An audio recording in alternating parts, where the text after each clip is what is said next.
শাকিব খানের game changer 3টি movie. Yes, একদম ঠিক শুনেছেন। শাকিব খানকে ইতিহাস পাল্টে দিয়েছে মোট 3টি মুভি। ইয়েস, একদম ঠিক শুনেছেন। তো প্রথমে আসতে চলেছে মেগাস্টার শাকিব খানের 2016 সালের আলোচিত এবং ব্যবসা সফল সিনেমা নবাব।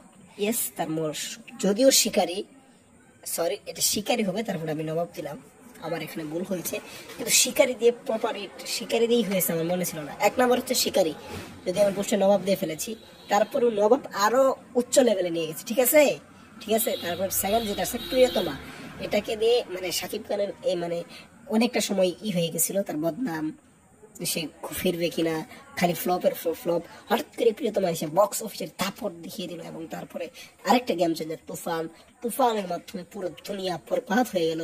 তারপরে এখন আসলে বরবাদ, সেটাও গেম চেঞ্জারই হতে চলেছে, যেটা এই প্রথম কোনো মুভি 100 কোটি ক্রস কালেকশন করবে ইনশাআল্লাহ।